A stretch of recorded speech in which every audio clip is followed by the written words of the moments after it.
O ano? Nalampasan mo na ba yung immigration? Yes, madam. Eto na. Malapit na ako mag-board. Easy ka lang. Very good. Bye.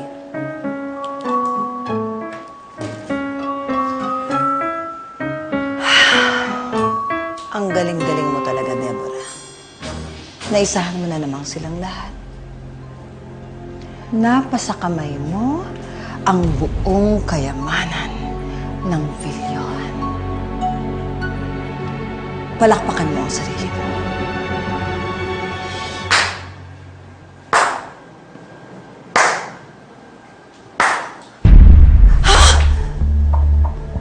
Daniel! Bakit ka nandito? Hindi ba patay ka na? Napakasama mo, Deborah.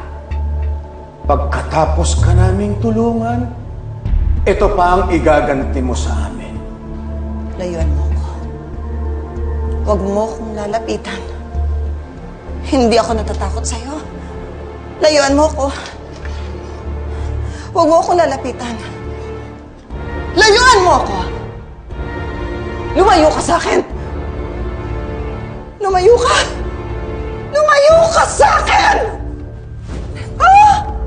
Ah! Ah! Ah! Dapat kang matakot sa mga ginawa mo!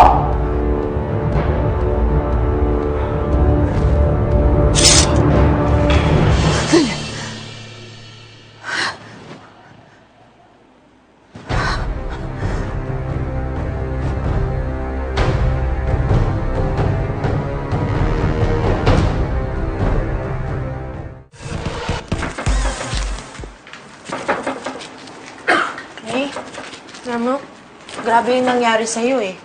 Parang pampelikula eh. Alam mo yung title? Ano? Patayin sa sindak si Deborah. Diba? Kaya, after 30 years, bigla ko napanaginipan si Daniel. Mi, baka kasi dahil sa pinagagawa niyo kay Ate Rita. Di ba niloko niyo pa siya para makuha lang yung kayamanan niya. Tapos ngayon pinapatay mo pa siya kay Kilmer. Kaya, baka bumabalik si Tito Daniel para kunin yung kanila talaga. No, I don't think so. At saka isa pa, baka pinaglalaroan lang ako ng aking imagination. Hindi ako papatayin ng isang panaginip lang.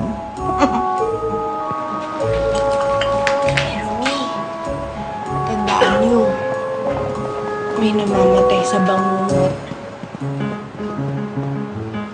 Pwede ba, huwag na nga natin pag-usapan yan, anak? Kalimutan na nga natin. Dapat nga magsaya nga tayong dalawang mag-ina dahil nasa atin ang lahat ng kayamanan ng mga Villoan.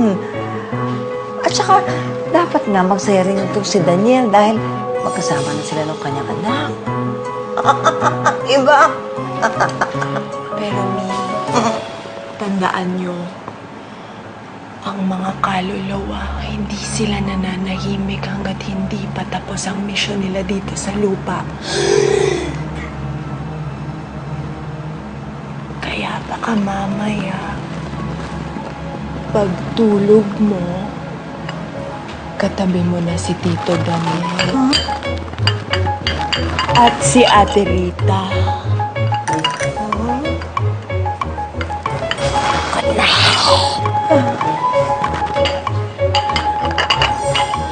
Oh.